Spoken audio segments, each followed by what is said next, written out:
नमस्कार मंडळी, पुन्हा एकदा आपल्या नवीन एका व्हिडिओमध्ये तुम्हा सगळ्यांचं खूप खूप मनापासून स्वागत करते। तर हो, तुम्ही थंबनेलला पाहिलं अगदी बरोबर आहे। आज आपण गव्हाच्या पिठामध्ये आंबा मिक्स करून अगदी लहान मुलांपासून मोठ्यांपर्यंत सर्वांना आवडणारी, झटपट होणारी, शिवाय पारंपरिक पद्धतीतली ही रेसिपी यापूर्वी तुम्ही कधी बनवली नसेल आणि खाल्लीसुद्धा नसेल। एकदा बनवलीत की तुम्ही नक्कीच आठवड्यातून 3-4 वेळा बनवाल आणि शिवाय आठवड्याभरासाठी एकदाच बनवून ठेवाल। घरातले तर सगळे हट्टाने मागून खातील, एवढी जबरदस्त टेस्ट आहे। त्यासाठी रेसिपी संपूर्ण पहा, व्हिडिओ कुठेही स्किप करू नका। चला मग आजच्या रेसिपीला सुरुवात करूयात। त्यासाठी इथे मी पहा, सुरुवातीला आपल्याला गव्हाचं पीठ घ्यायचं आहे। 2 वाटी इतकं मी गव्हाचं पीठ घेतलं आहे। आता हे स्वच्छ चाळूनच घेतलेलं आहे बरं का। आणि 1 वाटी इतका आंब्याचा पल्प काढून घेतलेला आहे। आता याच्यामध्ये आपण साखर वगैरे काही घातलेली नाही आंब्याच्या पल्पमध्ये, फक्त आपल्याला काय करायचं आहे, आंब्याचा गर काढून घ्यायचा आहे आणि तो आपल्याला थोडंसं मिक्सरमधून फिरवून, जर हापूस आंबा असेल तर उत्तमच, जर तुमच्याकडे केसर वगैरे आंबा असेल तर केसर थोडेसे चाळणीवरती पुरण वाटायच्या, त्याच्यावरून आपल्याला हे व्यवस्थित असं गाळून घ्यायचं आहे पल्प। त्याच्यानंतर आपल्याला इथे अर्धी वाटी गूळ घालून घ्यायचा आहे। गूळ मात्र आपल्याला इथे किसूनच वापरायचा आहे पहा। त्याच्यानंतर इथे 1 चम्मच इतका बारीक रवा आणि 1 चम्मच इतका तांदळाचं पीठ घालून घेतलं। आता सोबतच पहा, इथे मी 1 चम्मच इतकी बडीशेप घेतली आहे आणि 1 चम्मच आपल्याला खसखस घ्यायची आहे। हे थोडंसं आपल्याला खलबत्त्यामध्ये मस्त असं ठेचून घ्यायचं आहे। आता इथे पाहू शकता, हे आपल्याला याच्यामध्ये जे मिश्रण तयार केले सुरुवातीला त्याच्यामध्ये घालून घ्यायचं आहे, जेणेकरून आपल्याला छान फ्लेवरसुद्धा येतो आणि चवसुद्धा खाताना मस्त अशी लागते बडीशेप आणि खसखसची।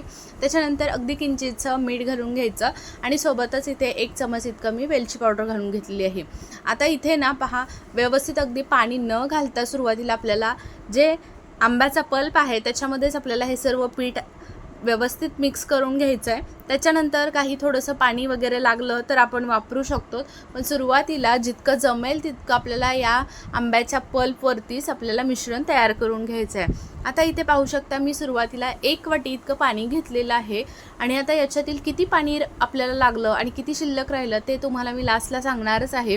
1 वाटी पाण्यामधलं अर्धी वाटी पाणी घालून घेतलं आणि व्यवस्थित असं मिश्रण तयार करून घ्यायचं आहे।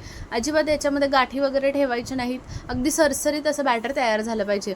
तर इथे पाहू शकता, मी थोडं थोडं पाणी घालते आणि व्यवस्थित अगदी पीठ तयार करून घेते। पाहू शकता, मस्त अगदी इथे पीठ तयार झालेलं आहे आणि याच्यामधील ना सगळं जवळपास आपल्याला पाणी लागलेलं आहे। 1 वाटी पूर्ण पाणी लागलेलं आहे। आता थोडंसं 1 चमचाभर इतकं पाणी राहिलेलं आहे, ते सुद्धा मी याच्यामध्ये वापरणार आहे, जेणेकरून आपलं हे पीठ अगदी व्यवस्थित तयार होईल।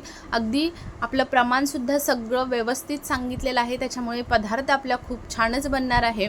मस्त अगदी 8 दिवससुद्धा टिकणार आहे आणि मुलांपासून मोठ्यांपर्यंत सर्वांना आवडणार आहे, पारंपरिक आहे आणि शिवाय ना खरं सांगायचं म्हणजे आता मुलांना मधल्या वेळेत खाण्यासाठी बरंच काहीतरी हवं असतं, तर असं 8 दिवस टिकणारा पदार्थ तुम्ही नक्की बनवू शकता आणि खूपच भारी लागतो। आता नंतर ना याच्यामध्ये आपल्याला काय करायचं आहे बघा, लास्टला पाव चम्मच इतका आपल्याला बेकिंग सोडा घालून घ्यायचा आहे आणि इथे पाहू शकता, बेकिंग सोडा घातल्यानंतर परत 1 वेळा मिश्रण आपल्याला व्यवस्थित असं फेटून घ्यायचं आहे, जितकं जमेल तितकं व्यवस्थित फेटून घ्यायचं। आता इथे पहा, एक थोडंसं मी वाटीमध्ये पाणी घेतलं आहे, हात ओला केलेला आहे आणि मिश्रण हातावरती घेऊन अगदी आपण भजी वगैरे कसं सोडतो या पद्धतीनं इथे पहा सोडून बघायचं। व्यवस्थित अगदी गोल आकारामध्ये पडलं जातं, म्हणजे मिश्रण आपलं तयार झालेलं आहे। आता वेळ न लावता लगेचच कढईमध्ये तेल गरम करून घेतले। तेल छान कडकडीत गरम झालं की मध्यम आचेवरती आपल्याला हे सर्व तळून घ्यायचे आहेत आणि अशा पद्धतीनंच आपल्याला सोडून घ्यायचं आहे। थोडंसं पाण्याचा हात घ्यायचा आणि पाहू शकता, मस्त असे आपले गोल असे हे गुलगुले तयार करून घ्यायचे आहेत। आज आपण इथे आंब्यापासूनचे आणि गव्हाचं पीठ आणि विशेष म्हणजे आंब्याचा पल्प याच्यापासून मस्त असे हे घरच्या घरी तयार होणारे, 8 दिवस टिकणारे हेल्दी असे गुलगुले तयार करतोय। हे अगदी तुम्ही सुरुवातीला पण आपण पारंपरिक पद्धतीने बनवलेले गुलगुलेची रेसिपी पाहिलेली आहे आणि हेच आपण एकदा का बनवून ठेवलं घरामध्ये तर 8 दिवस आरामात टिकतं, खूप जास्त छान लागतं चवीला। आणि बरेच पदार्थ आपण या आंब्यापासूनचे बनवत असतो, त्याच्यामध्ये हा पदार्थ तुम्ही कधी बनवला आहे का मला कमेंट करून नक्की सांगा। तर इथे पहा, मध्यम आचेवरती आलटपलट करून आपण मस्त असे दोन्ही बाजूंनी छान असे सोनेरी रंगावरती पहा इथे तळून घ्यायचे आहेत। जेणेकरून व्यवस्थित अगदी आतपर्यंत तळले जातील, अजिबात आतूनसुद्धा कच्चे राहणार नाहीत याची काळजी घ्यायची आहे. अजिबात गॅसची फ्लेम कमी जास्त करायची नाही, नाहीतर बऱ्याच वेळी कमी केली तर तेलकट होऊ शकतात आणि जास्त वाढवली गॅसची फ्लेम तर आतून मात्र कच्चा राहण्याची शक्यता असते. खाताना पीठ लागू शकतं, त्यामुळे शक्यतो आपल्याला इथे मध्यम आचेवरती व्यवस्थित तळून घ्यायचे आहेत. तर इथे पहा दुसरी बॅचसुद्धा मी अशाच पद्धतीनं तळून घेते. एकाना 2 वाटी आपण गव्हाचं पीठ घेतलं होतं आणि 1 वाटी आंब्याचा पल्प घेतला होता. त्याच्यामध्ये अगदी मस्त असे ताट भरून गुलगुले तयार होतात. 8 दिवस अगदी मुलं आरामात खाऊ शकतात. आणि जर एक्स्ट्रा बनवायचे असतील तर तुम्ही सर्व क्वांटिटी थोडी थोडी वाढवू शकतात. तर इथे पहा दुसरी बॅचसुद्धा सेम या पद्धतीनंच मी आता तळून घेते. ही सुद्धा आपल्याला व्यवस्थित अशी आलटपलट करून मस्त अशी तळून घ्यायची. सुरुवातीला एका कलरवरती तळून घ्यायची. एक बाजू व्यवस्थित तळून झाली की कलर छान आला की दुसऱ्या बाजूनी सुद्धा तळून घ्यायचे, जेणेकरून अगदी चारही बाजूंनी छान असा कलर येईल. तर इथे पहा आपले हे सुद्धा दुसरी बॅचसुद्धा व्यवस्थित अशी एका बाजूनी तळून झाली आहे. दुसरी बाजू पलटून घेऊन ती सुद्धा व्यवस्थित तळून घेतलेली आहे.